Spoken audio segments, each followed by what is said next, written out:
I can be serious for a minute. Welcome to Raw is Jericho!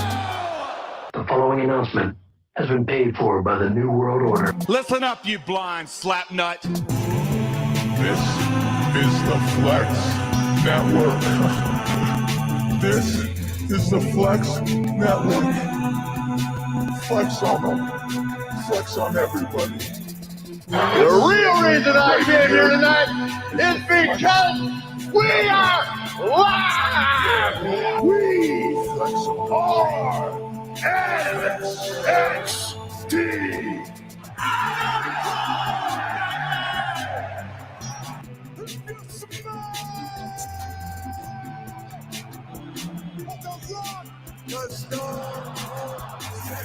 A little bit of the bubbly. The preceding announcement has been paid for by the New World Order. Well, you're welcome, Jurassic Slap-Ass.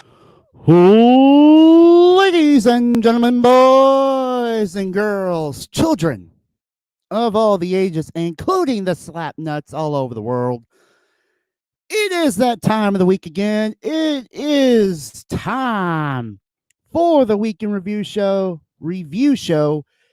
in the world of wrestling here on the Flex Network. And man, another week, another fun-filled week of wrestling going on in this world, and it just keeps on getting better and better. Well, depending on what you're watching, anyhow. But nonetheless, it's another week of wrestling going down, and a lot of fun shows that have been happening. New Japan Cup this past weekend, Dominion also on Sunday for New Japan, and then upcoming this week we have the horror show. We got Slamaversery for Impact, so a lot of stuff going down. So let's not draw this out any longer. You know how we do this every week. We come on because we are live. That is right. Flex Network, Pro Wrestling, Weekend Review Show.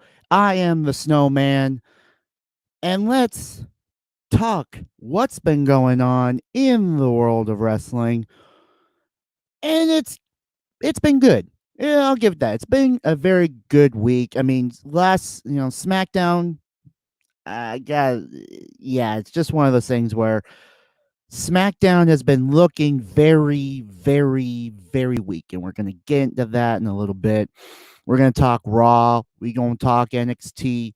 We're going to talk AEW Fight for the Fallen, and of course, break down what's coming up this coming weekend for WWE and Impact Wrestling as they're getting ready for their show, the big Slamaversery weekend. But of course, we gotta talk what's been going on behind the scenes, what's been dropping down behind the scenes, and what has been going on in the world of wrestling.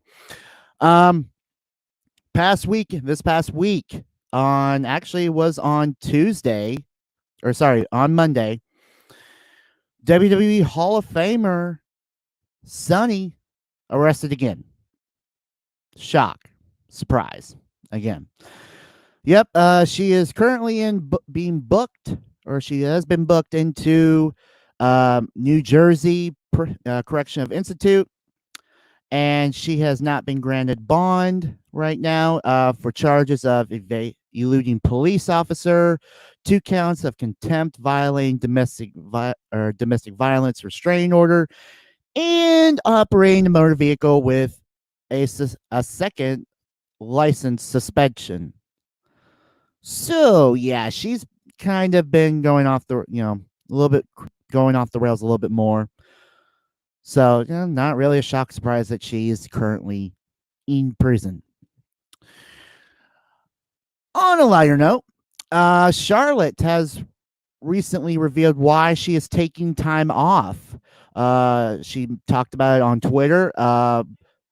Back in 2018, she had some silicone poisoning from a leak from her implant that got fixed.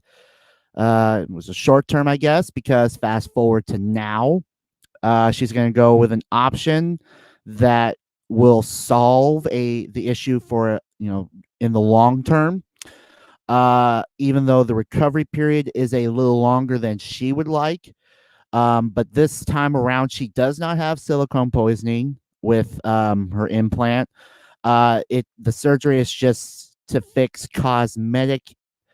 The surgery is cosmetic to fix an issue from a prior surgery. So, yeah, she's back. I guess back in 2018, she was a little sick, got some poison from her implants.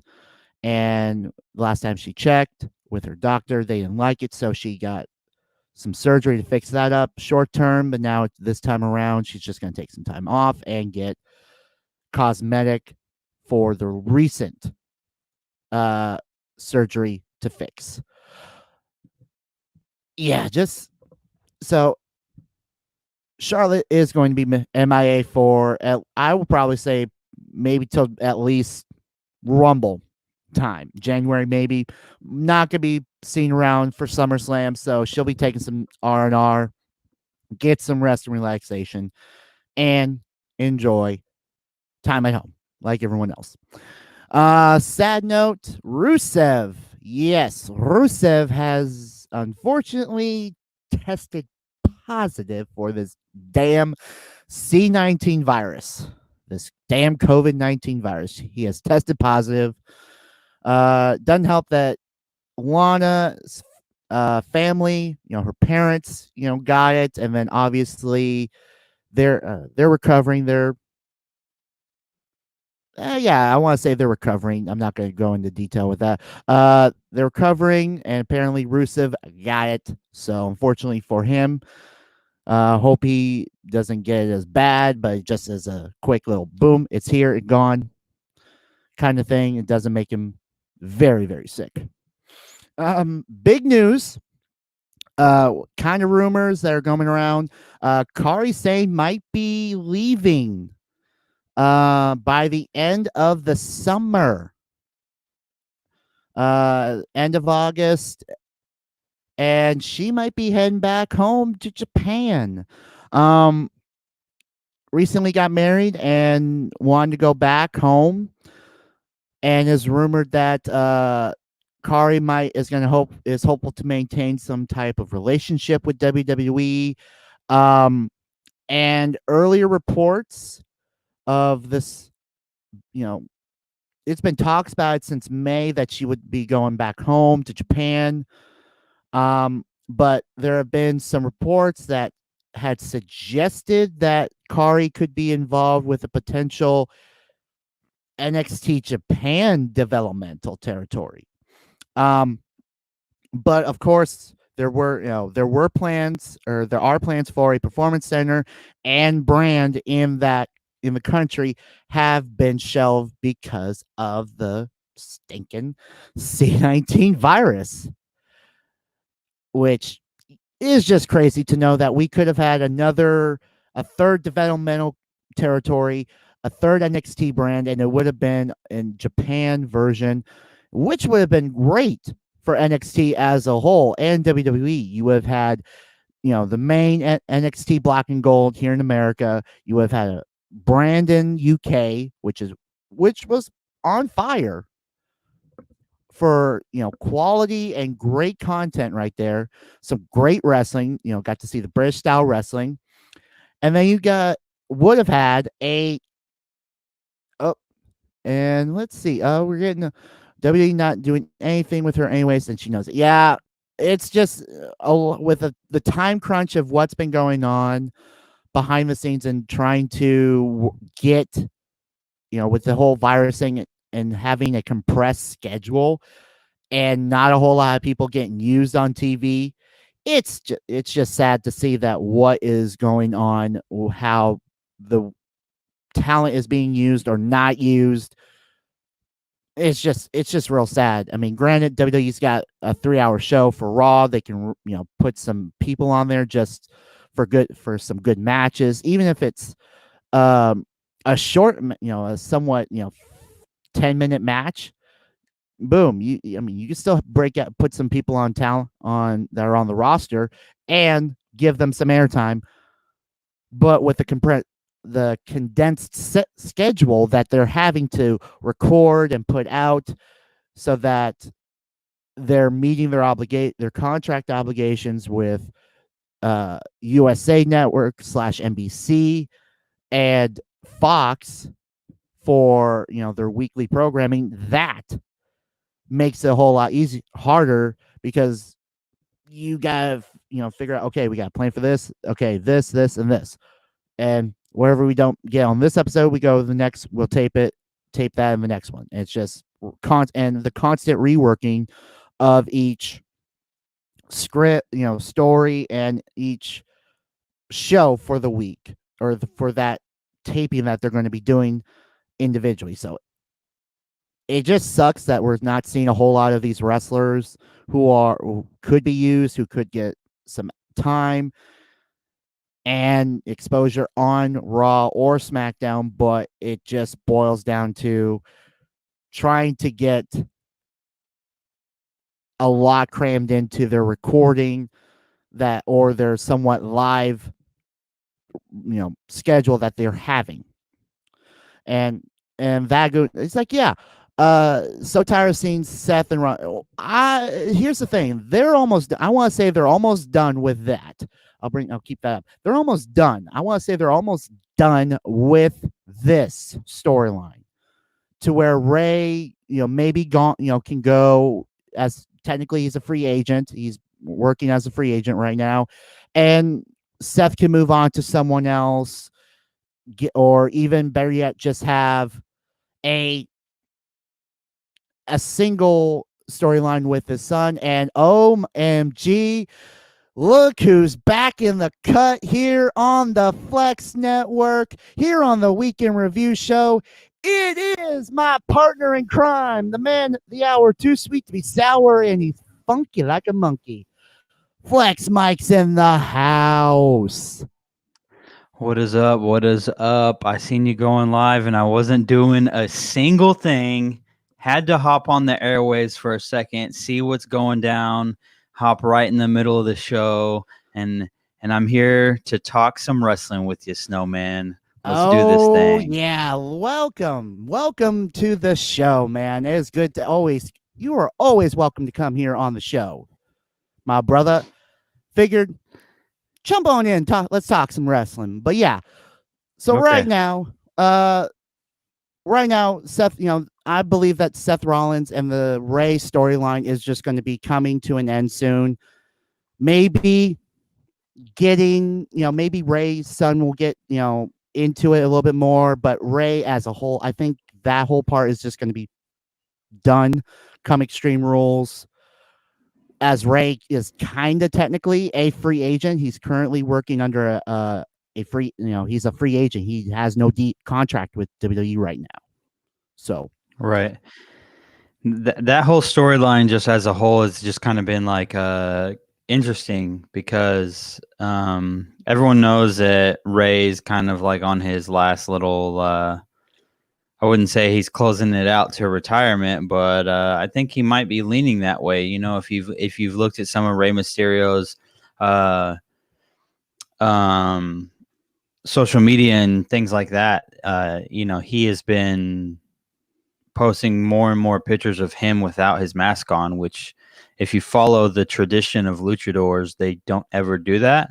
And so it's been interesting to see. So maybe things are coming to a close for him. And I'm tired of seeing fat Seth Rollins. I don't know about you, but if you remember Seth Rollins prior to Becky Lynch, he had a 6-pack. He was all cut up and stuff, and now it's the CrossFit. I don't know what we're doing, but the CrossFit Jesus. I don't know right what there. we're doing, man. Yeah, but I think, in honesty, this whole pandemic thing has just been a real wrench into what everybody's been doing and what ideas were going to be tossed down the line. Because think about it, WWE right now is working on a compressed schedule, to where they're trying to get shows done in like just bust them out in in a night or in a day. Like they'll tape one show, then they'll go into the next one, and then for one day, next day or a couple days later they'll do NXT, and then a couple days later they'll do a SmackDown, and then vice versa. They're working on a schedule, and it's just trying to get content out to fulfill their contract with NBC/USA Network and Fox. So it's just that kind of, and the fact that the writing right now has just been subpar to a point. Well, I think there's a couple things that play into it. I think number one is you want to be in a situation where if a mandated government shutdown were to happen again, that that you at least have a couple of belts or a couple of shows already underneath your belt, pre-recorded, that you could kind of roll out there, because it, like, say a shutdown happened like right now, and you were only recording one episode at a time, you'd be kicking yourself because you're like, man, that's dumb. We should have been doing 2-3 at a time. There was a time where AEW was recording all of those.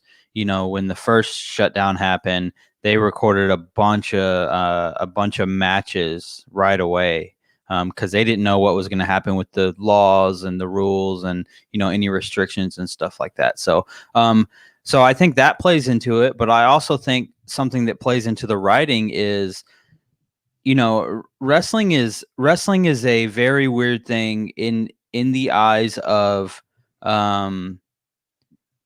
you understand that you understand that wrestling needs the pop, and when I say pop, I'm talking about the fan reaction, the cheer, the boo, the whatever it is. The wrestlers are very dependent on a reaction of some sort, whether you're cheering them or booing them. Because think about it like this. Snow, tell me that the first time that Bailey came out to the ring and was talking crap with her arms up to no one in the performance center, that you weren't like, this is kind of, hey, there's no one in there. Who are you talking to? Yeah, it didn't have that feel like, she's burning someone, or she's, trying to embarrass the fan, her supposed fans or the people she's going against. It's like, who are you talking to? There's nobody in the stands. It's like, right. So I think with the idea of no one being in the stands, and I think the idea of WWE isn't dumb. They are a big machine, as we know. I think they are very aware of the position that they're in, and with the ratings and everything, and they understand that eyes have been pulled from the show, the product, whatever you want to call it. And so, you saying the writing is subpar, I would agree with you, but I also think the writing is kind of subpar on purpose, dating all the way back to WrestleMania, because you can't roll forward with the plans that you had without trying to shock fans or really catch them off guard or any of those types of things. So the idea of the writing being as good as it could be or bad, I think there's a little. I think as fans, we owe them a little bit of kind of like a pause and say, like, hey, we get it, we understand, but bring to the table the best you can in the moment. Yeah. So I think they're trying. I think they're trying. So. Oh, I don't agree. I don't disagree with the fact that they're trying. It's the fact that they're they have all this. They're all in house, so it's like the fact that you guys that they're coming up with all this stuff, from WrestleMania, and granted, WrestleMania was a great show. 2-night event was great. It was pre-recorded, and we got to see all these great things happen. And then as we slowly we're starting to get towards Backlash and then Money in the Bank. I mean, I feel like Raw was doing a lot better, and I mean, not like, like high up, like, oh my God, but it was still doing like, okay, it's got some good viewership. SmackDown was kind of teetering. And then after Money in the Bank, Pritchard gets, the position of both shows with Paul Heyman, essentially being a talent again, focusing, just being the advocate of Brock and not being behind the scenes and doing the writing. So it's just trying to find that stride again. And again, I've said this many times on this show. When we were first doing this, when I first was coming on this show, there are peaks, there are there's highs, there's lows, there's points where shows are going to go up, the shows are going to go down, and it's just a trend. Gotta get into that rhythm, and once you find that rhythm, you got to keep going with it. Yeah. And so just the idea, I mean, as fans, we got to cut them a little bit of a break. We're all, I get that. the WWE is not the only one that's suffering here. Yeah. All the sports leagues are suffering. And so True. I'll say that one thing that I really enjoyed, I hope I'm not jumping ahead on what you got scheduled, but one thing I really enjoyed was the whole, this past, what was it called? Bash at the Beach? That's not what it was called. What was it called? No. You're thinking Great American Bash for Great American Bash. That's NXT what it was the Bash, and AEW was Fyre Fest. Yeah. So, just the whole idea of Keith Lee now being our double champ here, I'm really excited for that. I think he has a lot of athletic ability. I think I wouldn't even say that he has like a gimmick really, but I would say his style, his story, all of that stuff, is definitely going over right now. And so people really like that. And he seems to be a hard worker. And I just remember Rumble, man, when Keith Lee came out and he stood toe to toe with Lesnar. I was like, man, this is so sweet right now. I thought that was cool. So Keith Lee used to play for the Fort Worth Cavalry. Okay. I didn't know that. Looks like you got your boy so on here I the show. I don't today. know. I don't know who that is. The Goon. I have a feeling it's my boy Cam, but I don't actually know. Popped on, we had this comment like literally as soon as you came on. It's like, oh, that's my boy. It's like, yeah. So it's someone that knows me. Okay, so Snow, what you don't know, the Fort Worth Cavalry, what he's talking about here in the DFW, there's a very big semi-pro football scene. And so it's my boy Fields. Okay, it's my boy Fields. He's he's an offensive lineman. We call him Ryan ESPN Fields, or we call him E Honda because he's an offensive lineman. And you know how E Honda had those hands, you couldn't get past them. So but anyway, there's a big semi-pro scene here in the Dallas Fort Worth area. So that's what the Cavalry is. And we went and saw Keith Lee at a couple of the independent promotions over here in the Texas area. There's a great Texas wrestling scene. I mean, the Von Erichs and all that stuff kind of had established it, but the Texas, the Texas area is just notorious for wrestling. World-class championship wrestling, the Von Erichs, that big dynasty of wrestling family right there. I'm like, you had the Freebirds who passed through there. That was iconic. Yeah. Well, this is back when wrestling was much more territorial than it is now. Yeah, the territory right there. But yeah, so Dallas, the Dallas area here, Fort Worth, all that stuff. There's a promotion called VIP. And that's where I saw Keith Lee at for the first time. I saw him there. Wow. I've seen a bunch of people there. I've seen New Jack had a match there. He looked crazy. Dude, you can imagine the level of hardcore that match was. It's New Jack. Come on. Yeah, we saw. I don't know what he's going by in NXT. He might have recently got released. Who's the guy in NXT that wore the white guy that wore the basketball jersey? He Cash went Dono. by Cassius Ono. Yeah. Oh So we no. on the independent scene we knew him as Chris Hero, and Yeah. so He was in Ring of Honor because he was a tag team with right, Cesaro as the Kings. right, yeah, that would be a sweet tag team again if they brought that to the main roster. But yeah, Oh yeah. a lot of guys come through here, so Oh yeah. not a bad shake. We will be actually we'll talk NXT in quick skosh. I have one more thing for you, like for wrestling news, that's worthy before I talk what's been going on in the ring on TV. Do you know what this week represents in WWE? Okay, let me think. Early, or I guess mid July now, getting into late July. I don't know what's it representing. We are 5 years on July 13th of the Women's Evolution, the debut of Sasha, Ah, Becky, and Charlotte.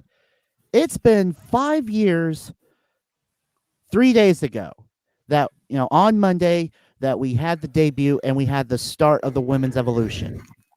And can you imagine that in those 5 years, you had Banks be a 4-time Raw Women's Champion, 1-time NXT Champion, a two-time Women's Tag Team Champion, and current Tag Team Champion with Bayley. Lynch, Royal 2019 Rumble winner, 1-time Raw Women's title holder, 3-time SmackDown Women's Champion, and then of course Charlotte, the Queen, 2020 Rumble winner, 2-time NXT Women's Champ, 4-time Raw Champ, and 5-time SmackDown Women's Champion, and the last person to hold the Divas title in that 5 years. And all Charlotte was the last to hold the Divas title before they kind of rebranded everything. Yep, because at WrestleMania in Dallas, they had decided, we're going to no longer call the women. We're not going to call the Divas anymore.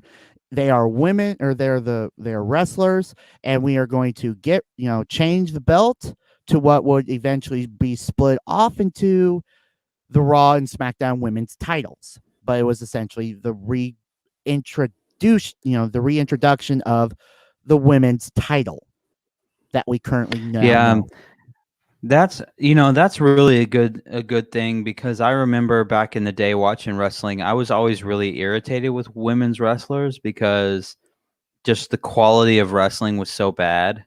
It was like, here's hair and here's it's like here's hair and here's boobs, and they weren't very athletic. Some of them were, but there was a good chunk of them that were just like, they use women's wrestling matches as fillers, when they're getting ready for stuff.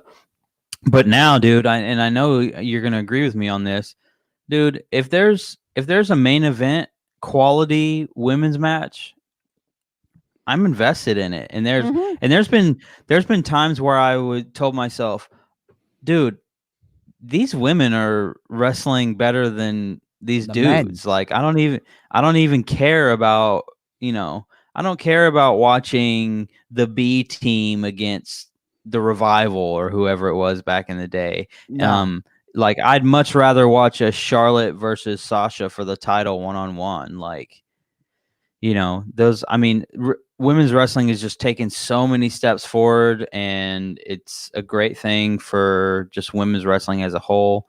The only thing that's a little bit annoying is I am not down for the fact that they had Women's Evolution one time and then it just doesn't exist anymore for whatever reason. Well, I mean, technically there is rumors that there may be an Evolution 2, but again, it's rumors at this point right now. Nothing really concrete, with everything going on. I mean, granted, they could, bring it back, but I mean, to a point, I think we need to have the fans there just for the all women's pay per view. That's I kind of feel like you want to see the women have their own pay per view again and be the stars. Yeah, I mean, you definitely want that. A lot of the women don't really get a lot of time to shine, and I think there's even within NXT, there's a lot of female wrestlers right now that are just fly under the radar, like that people aren't even paying attention to. And so, the women in NXT right now are just killing it. yeah, Like literally, you put these women on TV, they're killing it. Iro Shirai, Tegan Knox, Dakota Kai, Shotzi Blackheart. I mean, yeah, literally, these women are killing it on the Black and Gold brand. Raw, I mean, not as much at the moment. I mean, granted, Asuka, Sasha, and I'm I don't trying to know think about of you, it. but we're waiting. We're all the people who are watching this whole Sasha Bailey tag team reign. We're just waiting on the day that Sasha turns on Bailey, right? We're waiting on the moment that we can get that reignition of the Bailey Banks feud that we had back in NXT. Yeah, Led because to that was awesome moment. incredible. That was an awesome feud. From Takeover Brooklyn, Bailey winning the championship in Brooklyn, to going to NXT Takeover Respect and the last women's standing match. Literally, that was awesome. That was a story that was just so well put together and so flawlessly executed. Yeah. You know what? I've often thought about when Sasha does, because I feel like Sasha is going to be the one that's going to turn. Um, I don't know, but I would hope that it's Sasha, because here's what I was thinking. Remember when Kevin Owens first turned on Sami Zayn in NXT, and he went down to the ring and they were walking up the ramp and he grabbed him and turned around and threw him back into the side of the ring, and then did the power bomb on the side of the ring and all that stuff. I would love for Sasha to have a turn like that. That would be so incredible. I mean, because think about it. They've been teasing this for so long. They even had them kind of fighting with each other for a little bit, but then they went back to being best friends again. And I'm just waiting. I cannot wait until it finally happens. I would love for it to be SummerSlam personally, but we'll see what happens. That's what I've been saying the last, for the longest time, that, on the show, that they've been teasing us. They've been, Bailey's been throwing Sasha to the wolves, constantly every week. Her mouth just overrides her brain and just, oh yeah, Sasha will do it. And here you go, one-on-one match. It's like, really? Even to the point she was going to be wrestling in her street clothes. Well, in long pants and a sports bra at the time. And it's just like, really? Fake, Bailey, come on. But yeah, again, it's just like, here we go. We're gonna give it to you. We're gonna give it to you. Oh, we're pulling back. But I feel like, granted, with what's gonna happen in Extreme Rules, and we're gonna talk about them in a little bit, with both defending or trying to get they're going to be defending / trying to get the singles titles and possibly control both, or actually all three shows, as the Raw Women's Champion, as the SmackDown Women's Champion, and as the tag team champions that can go to all the brands. So that's just complete dominance right there, if they can get that done at the horror show this weekend. But yeah, we may have to the final seed may have to be planted for this at Extreme Rules. It just has to depend on what goes down at the horror show. I mean, I think for a lot of fans that find themselves not really interested in what WWE is doing, and because like let's be honest, Bailey and Sasha have been carrying a good chunk of the weight for WWE lately. Oh yeah, they've been carrying that weight. I want to say probably since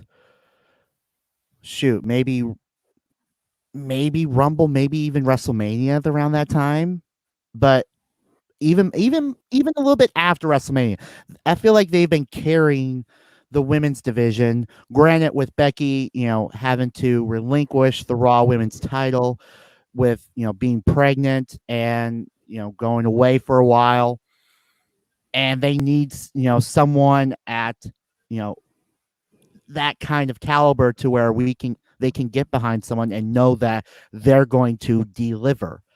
And of course, Bailey is delivering right now. Sasha is delivering right now. And that's it. I mean, Asuka, yeah, she's the Raw Women's Champion. She won Money in the Bank and the title, but she has not yet gotten to that point of we could put it on her and leave it for her for a while. At least that's what I'm thinking. Right. I'd love to see it, man. I'm just kind of waiting on some of that to go down. So, yeah. But actually, let's actually get into SmackDown this week. Let's talk a little SmackDown, the blue brand. What was your feel like? Oh yeah, let me switch on over. Poof, I'm there. SmackDown. There we go. Gotta love that. Gotta love I could just be instantly transported to any brand I want. Poof, like that. Yeah. But yeah, the blue brand.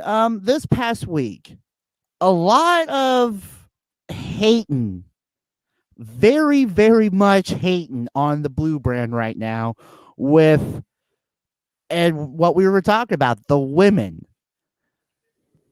And I cannot disagree with that hate. I mean, you have several women out there. You've got Lacey, Naomi, you got Dana. Who else? Was it Tamina?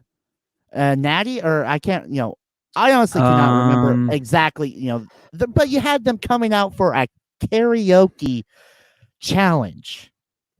It was just horrible. From top to bottom, it was horrible. Yeah, it was just bad. I mean, literally singing WWE theme songs. It was like, really, guys? I understand that this is a 2-hour show on Fox. Not like Raw, who has, they have 3 and they can expand, but come on. Really? And you're going to use these women, tell them, oh yeah, you're just gonna sing karaoke tonight, and Naomi and Lacey, you're gonna get into a match and it's just gonna end in no contest. It's like, yeah, I just felt like the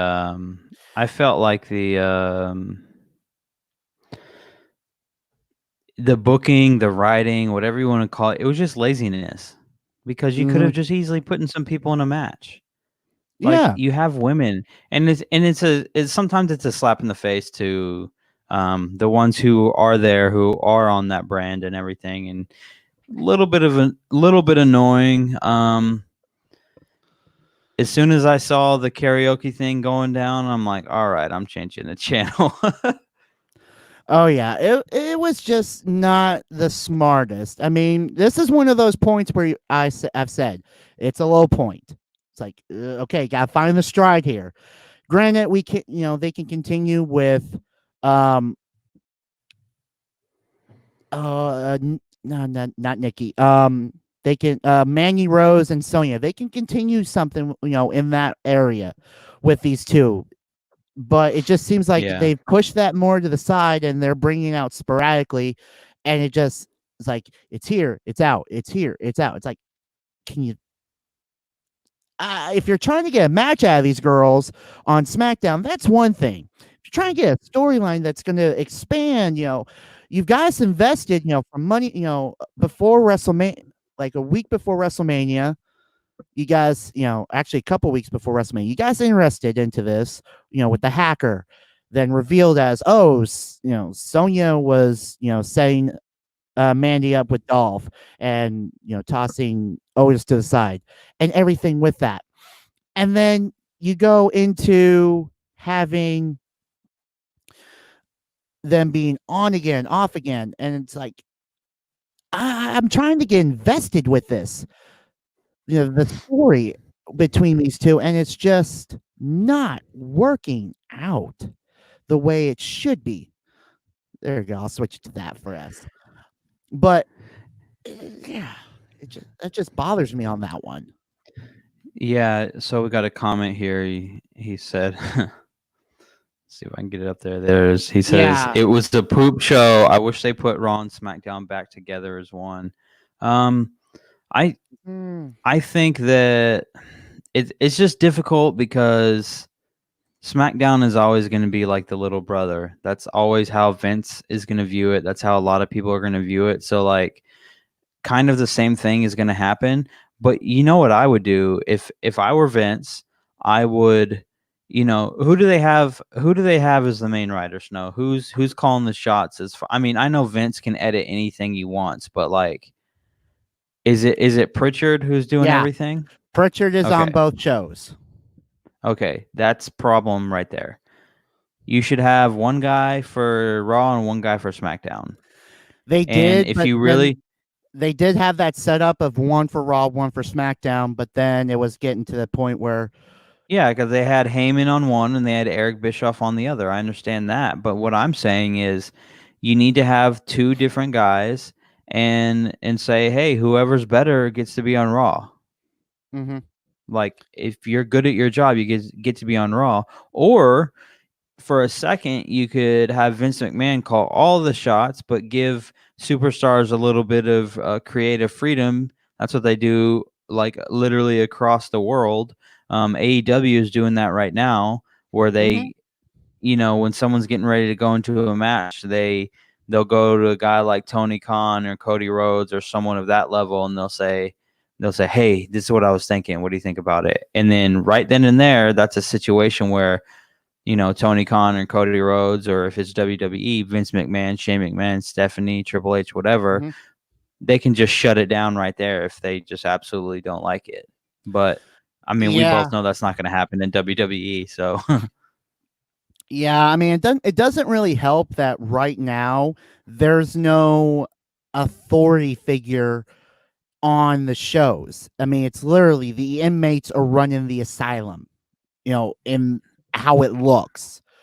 I mean, granted, there is someone from WWE, management that we have no idea who he is, but he just, if you remember when they had the Intercontinental tournament the week before when they were having the semifinals, and Jeff got in, was in that drunk, state, and Elias was out, and they had that one guy surrounded by the wrestlers, and he was like, okay, this is what we're gonna do, blah blah blah blah.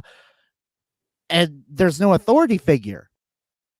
And that's how I feel like if there was something to the degree of like, okay, people are, wanting, matches, like Big Show wants a match with Randy Orton. Well, who does he go to? I mean, it automatically gets, it's done. We get a match. Boom. I just feel like there needs to be some form of, manager or someone of an authority figure on the show to help it a little bit, to give it some focal and to lead. Yeah, I agree. There needs to be something there, and them not kind of, I mean, I think that could help some storylines as well. Put any type of management type person out there on screen, but I think they just don't want to put it on screen because they're trying to, limit as many people as possible being in there at one time, which I totally get. So what do we got next? We'll just run down the card quickly if there's anything we want to talk about realistically. Okay. Jeff Hardy taking on The Miz, and Hardy picking up the victory last week on SmackDown. Bayley and Sasha taking on Bliss and Cross and tag team action. I mean, that was a good match right there. Obviously, these 4 women are killing it. Bailey and Banks pick up the victory. And then main event of the night, New Day taking on Shinsuke and Cesaro. And unfortunately, that match ended in a no contest. We had no victor, and Shinsuke and Cesaro are looking to get into the SmackDown Tag Team title picture. We do know that this coming week there will be an Intercontinental Championship match. AJ Styles will defend the title against Matt Riddle, the bro of SmackDown now.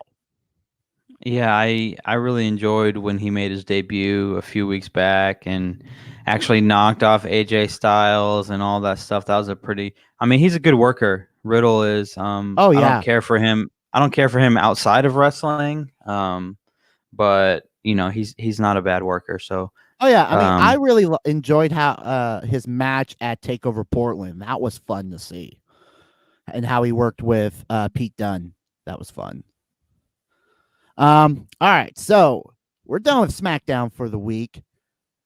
How about we head on over to the Red Brand and poof, I'm there. Let's do it. Let's talk some Raw. Of course, they had 7 matches on the Shizzo this week. Well, we'll just run down quickly. Andrade and Angel, of course, wanting to get into that tag team title picture, taking on the Viking Raiders, picking up the victory right there. I mean, it was a good match for these guys. I mean, it feels like these guys are always on shaky ground with each other. They're about ready to go at each other's throats, but then Selena pulls them together somehow and gets them to think like a team. We had the return of Bianca Belair to TV as she teamed up with Ruby Riott to take on the Iconics. And they pick up the victory over the Iconics. That was a good return match for Bianca to get back on Raw after missing the last month or month or so. Got anything? No, I was gonna say Okay. it was kind of nice to see Bianca Belair back. I enjoy her as a wrestler. I liked seeing that they kind of put her with Ruby Riott and used both of them at the same time, so that was pretty cool. Yeah. I just had a buddy actually. He sent me a picture, and he said, "Who is this dude?" And it was a picture of Kenny Omega. So that's what I was grinning about because I'm like, it's still. I know that like we're wrestling fans, right? So like, Oh yeah. In our world, it would be like, how the hell do you not know who Kenny Omega is? But he's not a wrestling guy, so. Oh yeah. But if he's going to be watching, it's like that's stuff that you can go back and watch some of his good matches and learn about him more. Canadian. Aleister Black 1-on-1 taking on Murphy. Murphy loses via disqualification. We get KO taking on Seth Rollins. I mean, this match, Raw was dubbed Grudge Match Night, where we're going to get grudge matches as part of the show. KO, so that was a WrestleMania rematch, right? Yep, that was the WrestleMania rematch, and it was, the WrestleMania match was awesome between these two. It was awesome. This match was okay. I'll give it that. It was okay. Granted, with everything going on with Seth, with Aleister, with Ray and his son Dominic, it's always in a spiral. Granted, hopefully that this weekend it will come to an end. Orton taking on R-Truth with no 24/7 title on the line in a 1-on-1 match. That was an odd booking to me. Yeah, it was very odd. With last week, R-Truth running from Tozawa and the Ninjas, which I actually been kind of enjoying that little spiel with Truth. And the Ninjas. I think one of the ninjas, the big ninja, I'm pretty sure that's Titus O'Neil. Oh, I gotta agree with that. It's just gotta keep him, to do something. It's gotta keep, to be on TV. I mean, granted, it's not him on TV. It could, as him, but he's a ninja, so it's something for him to have fun with. Right. Orton picks up the victory on R-Truth. Lashley taking on Ricochet. Ricochet does not get the victory over Lashley. Well, you missed the one thing with Orton and R-Truth, because Orton was getting ready to really put a beat down on R-Truth at the end. Don't you remember what happened? Yep. Big Show comes out for the save, and Big Show, a pissed off giant, wants Orton. And he gonna get Orton, because next week on the show, this coming Monday, it will be the Big Show and the Viper unsanctioned match, which means no rules. WWE is not liable for anything that happens. The only thing that WWE will be involved with is having an official to count the 1, 2, 3, or for the submission, and that's it for next week's show. Yeah. My boy Jonathan here is he said, let me get in on the show as a guest. He's a big wrestling fan too. Oh, yeah. I went with Jonathan to the AEW show that was here. What was that? I think it was a Dynamite. Yeah, it was Dynamite. It was Dynamite. They had here in the Dallas area. So we went out there, and pretty decent show. Nice little venue they had there, and so it was pretty cool. Jonathan, I'll tell you one thing. My man Snow here is always looking for a guest. If you want to hop on and talk some wrestling, we can make that happen. But yeah, we I'm a jet out here, Snow, but let's go to this next match real quick, and then after that one, I think I'm a roll. Yeah, because we're almost done with the Raw for this past week. Last match of the night was the Raw, or sorry, I can't say Raw. It's the women's tag team title match from last week. Bayley and Banks taking on the Kabuki Warriors, and in the main event, and Bayley and Banks retain over the Warriors as they're rolling on into Extreme Rules Horror Show. And then one last little note for Raw. The Queen of Spades, Shayna Baszler, is back and put all the women on notice that she's back. And she's back. Yeah, that's good. I was gonna say I really enjoyed that. Just kind of wondering how they are gonna use her. I don't know what they're gonna do. Who she's gonna feud with? She can be a face. She can be a heel. What's going on there? So. I've really missed Shayna on the show since WrestleMania. Unfortunately, she didn't get the title at WrestleMania. She didn't win at Money in the Bank, and she's been kept off TV. Rumor has it that Vince has just been like, I don't really like her right now. So, but the people really like her. She was awesome NXT Women's Champion. She's kick ass. There's no reason she should not be one of the top women's wrestlers on Raw or SmackDown, bar none, or even to be a champion. And yeah, like your boy Jonathan is saying, trash. She's legitimate badass, and they dropped the ball with her big time. Yeah, I think sometimes whether it's Vince or whether it's other people kind of pulling the strings before it gets all the way up to Vince, they give up on people too soon. And I think the idea of Chris Jericho and AEW kind of details his last days in WWE, like with the company, talking about how he would go and they would say, "We have nothing for you." And I look at something like AEW, and I'm like, man, they're using Chris Jericho, and he's cutting promos in the ring, he's on commentary, he's wrestling. I mean, he's doing everything. he's a Oh, yeah. leader of a faction. There's a lot of things going on here. And so the idea of like Shayna Baszler, like maybe they're saying that we have nothing for you, or we're not writing you into these storylines that we're creating. That doesn't make any sense to me. Because Shayna Baszler can work. She's got And the she's MMA strong. background. Yeah. She's like, the problem is they just book her like Brock Lesnar sometimes, where they're like, oh, she's just gonna roll in and just terrorize everyone, and that's a little bit annoying. But I mean, it doesn't mean she can't be used. Yeah, I mean, there's just no reason.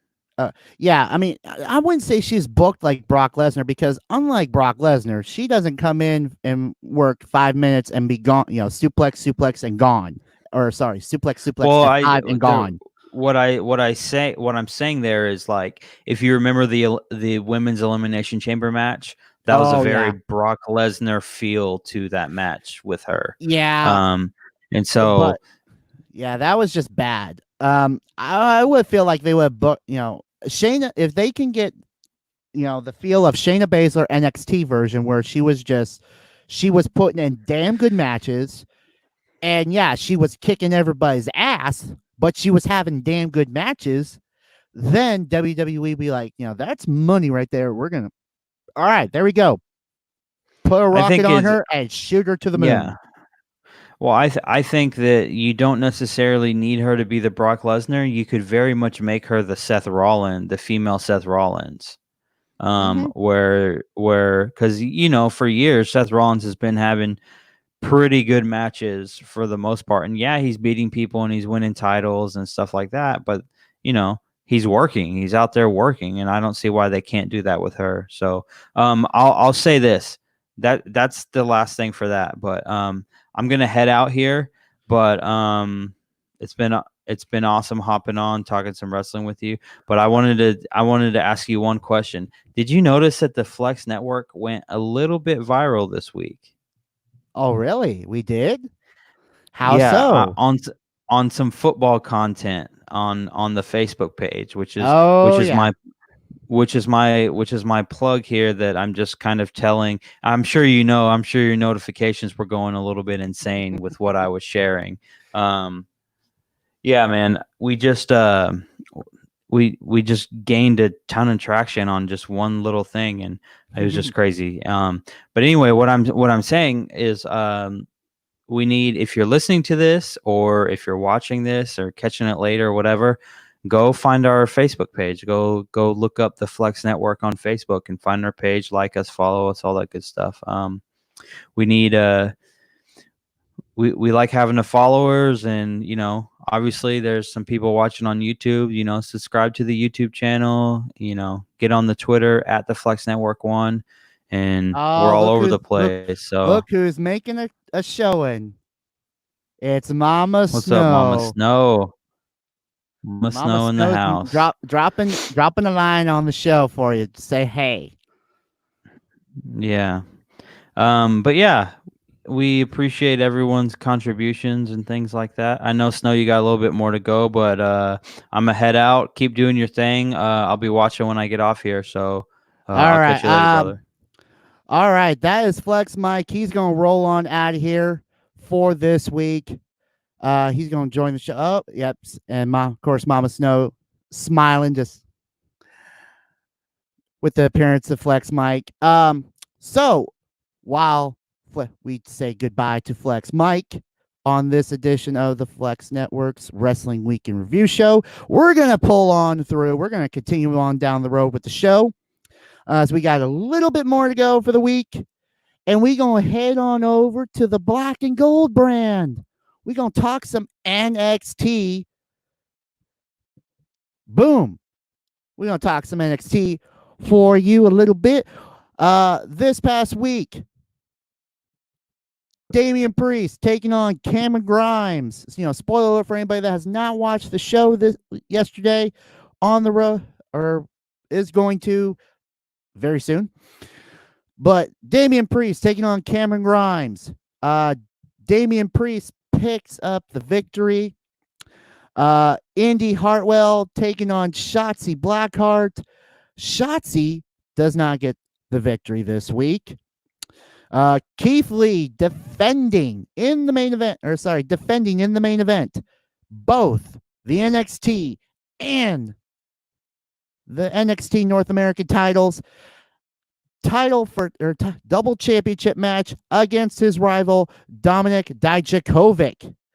And Keith Lee, the Limitless One, retains, is still your NXT champion and North American champion.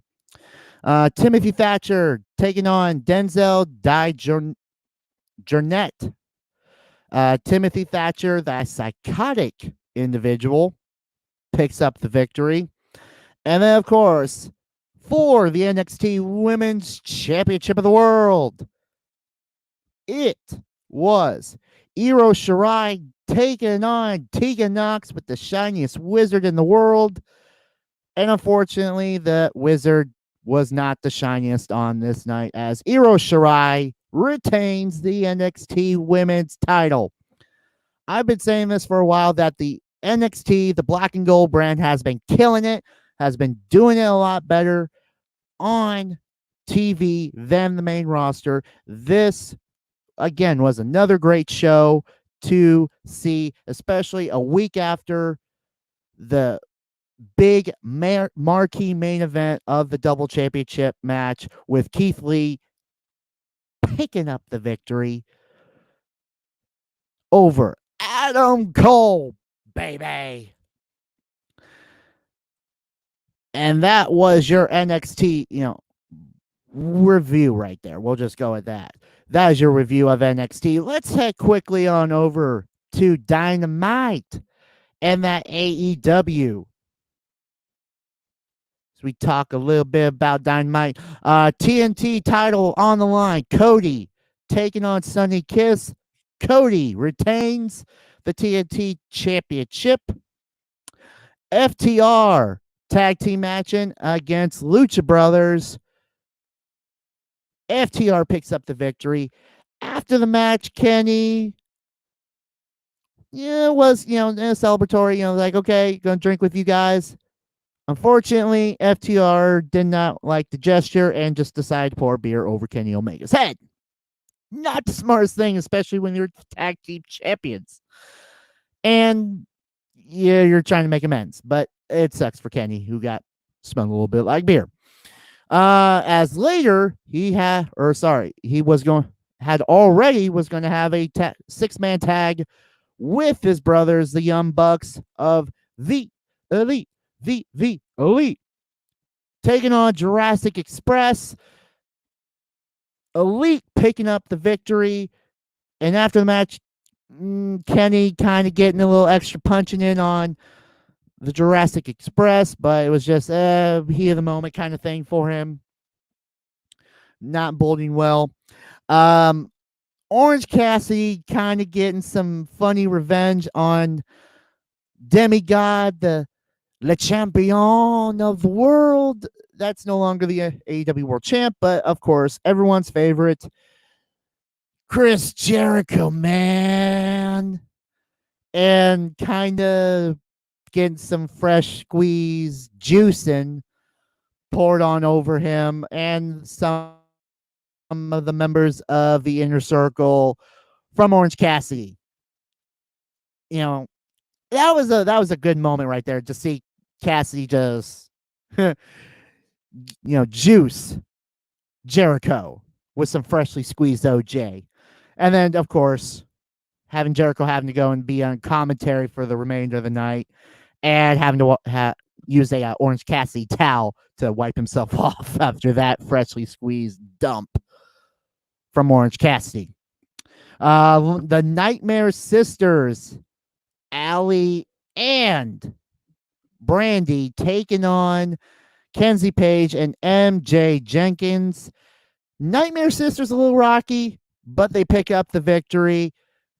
And then, of course, your main event of the night for the AEW Heavyweight Championship of the World, Moxley taking on Brian Cage. Moxley picking up the victory thanks to Taz throwing in the towel to protect his investment of the Machine, Brian Cage, the current FTW champion of the world. And if you don't know what FTW means, it's the world. I was not going to say that live on the stream because, I figured you figured it out. But that was your AEW Fight for the Fallen results that happened this week on this Shizzo. Couple more things before we peace out for this week in review show. I talked about it at the very beginning that this past weekend we had New Japan Cup on Saturday. What an event that was for everybody. Let's bring up a little feeling of that New Japan with on the background a little bit. That feels a little like we're in Japan a little bit. Everybody, New Japan Cup, the main event that you can go out and check on NewJapanWorld.com. The finals, Evil taking on Kazuchika Okada, the Rainmaker, right there. This was a hard-hitting match, a 31-minute, almost a 32-minute match. Evil picks up the victory and was going to challenge. Sorry, I have to say because it already happened, but is going to challenge for the IWGP Heavyweight and the IWGP Intercontinental Championship match the next night on Sunday, Dominion Sunday, against Tetsuya Naito. That was a hell of a good weekend. After the finals of the New Japan Cup, Evil makes the big transition from Los Ingobernables de Japan and went on over to the dark side, went on over to that club that we all know and love in the world of wrestling. He went on over to that Bullet Club, baby, because it's for life. And bang! Evil joining as the newest member of the Bullet Club, baby. That was a shocker to the system, as after the match, Naito comes out to celebrate and, kind of congratulate Evil. And Evil just turns his back and attacks Naito, leaving him knocked out and having the gang mentality of the other members of Bullet Club that were in Japan, not like Jay White and some of the other big names that are there right now. Or sorry, GOD, Guerrillas of Destiny, were not there. But Dominion Sunday, two important matches. The IWGP Tag Team titles, Dangerous Techers, Tachi and Zack Sabre Jr. taking on Golden Ace, Tanahashi and Kota Ibushi, the tag champs of the world. And unfortunately for Golden Ace, they lost the tag team titles after just beating Guerrillas of Destiny, members of the Bullet Club, for those same tag team titles. Lose them to Zack Sabre Jr. and Taichi. Dangerous Techers. Both still a hell of a good match. And then, of course, your show-stopping main event of the night, the IWGP Heavyweight Champ and IWGP Intercontinental Championship match, double championship title opportunity. The winner of the New Japan Cup, Evil, taking on the champ, Tetsuya Naito. And we have a new double champion in the land of the New Japan world, Evil. This big old Bohemian Evil man is now not a 1, not a 2, but he is technically a triple champion. He is holding 3 championships in the land of the rising sun in New Japan.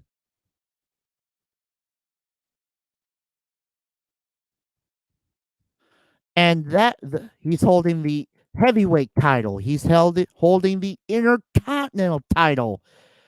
And he is also holding, technically, if I can find it on my notes,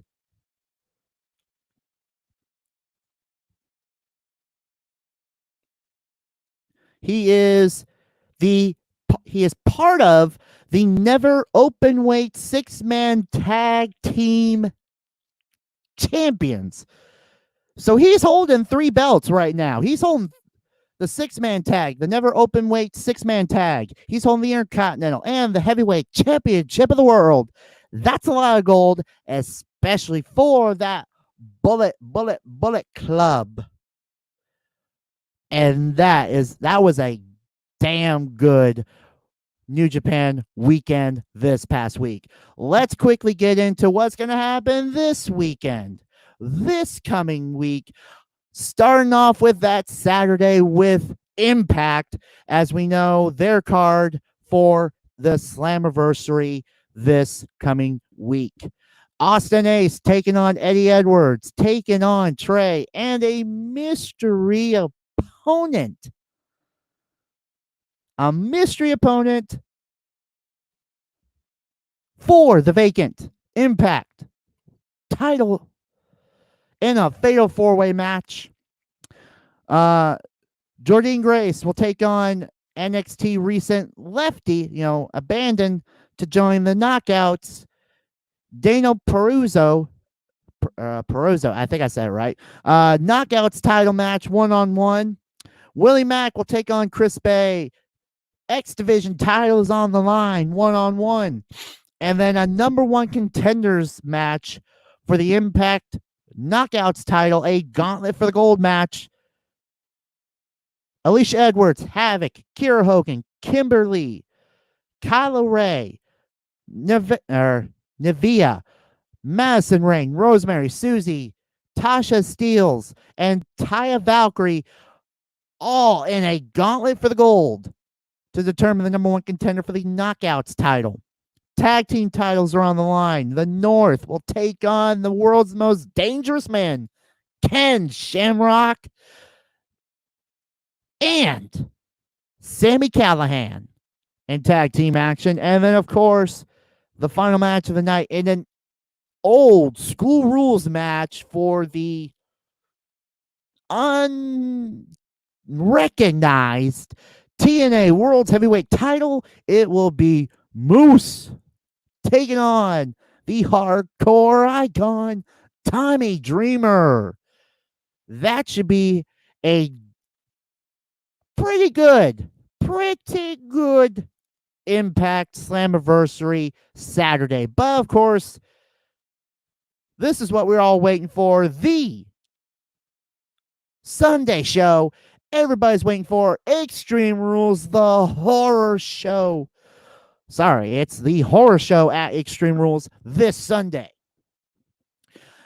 Of course, it will be Asuka taking on Sasha Banks for the Raw Women's title. It will be Bayley taking on Nikki Cross for the SmackDown Women's title.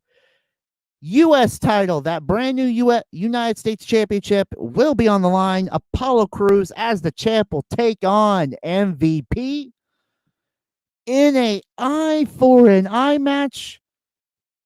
Seth Rollins will take on 619, born and bred Rey Mysterio Jr., even though he hasn't been called Junior since WCW days, but still, Rey Mysterio. The match can only be won where one opponent or one competitor has to extract the eye out of their opponent. That one has been rumored that's going to have a little bit of CGI in that. So, yeah, viewer discretion is advised if you are squeamish. And then in a non-title match, it will be Braun. Sorry, I can't do it like that. It's Braun Strowman taking on Bray Wyatt in the Wyatt Swamp Fight match. The Universal title is not on the line. And then, of course, your main event of the night for the WWE Heavyweight Championship of the World. Drew McIntyre, as the champ, will take on Dolph Ziggler. And we do not know what the stip is that Dolph Ziggler gets to choose for this horror show at Extreme Rules. It should be a heck of a week end for wrestling as we are going through Slamaversery, going through Extreme Rules, and after the horror show, we got to get ready because it's going to be the biggest party of the summer at the Performance Center because we're on the road after this Sunday. We are on the road to SummerSlam.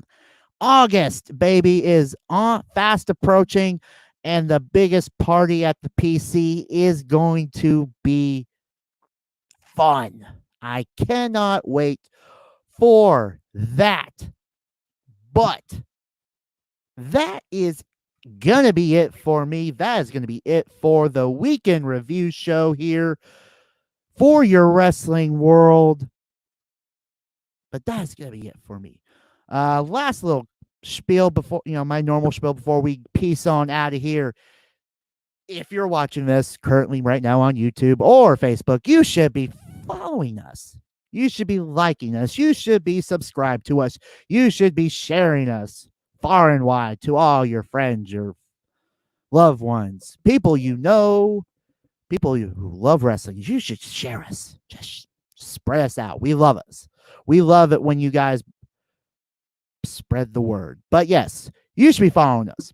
And of course, on Twitter, we are on that Twitter for your fantasy football needs and your football needs. Like Flex Mike said, you can follow us at the Flex Network 1.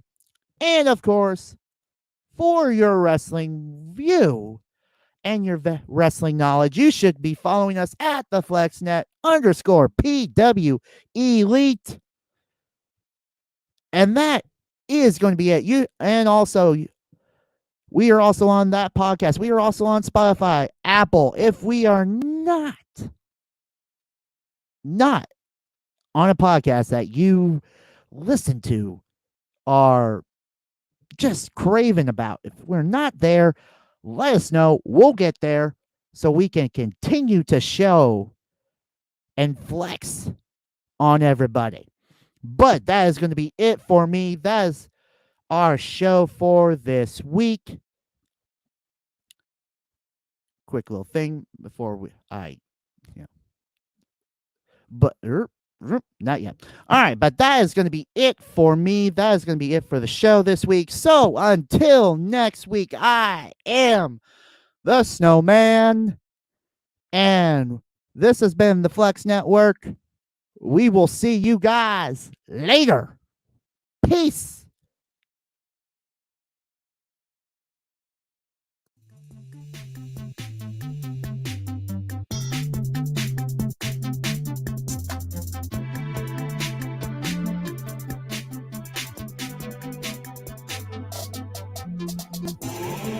This is the Flex Network.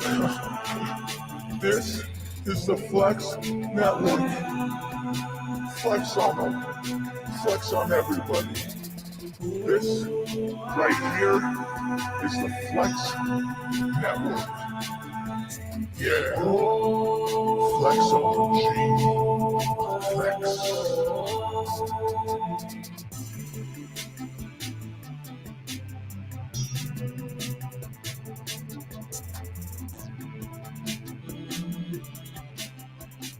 The preceding announcement has been paid for by the New World Order.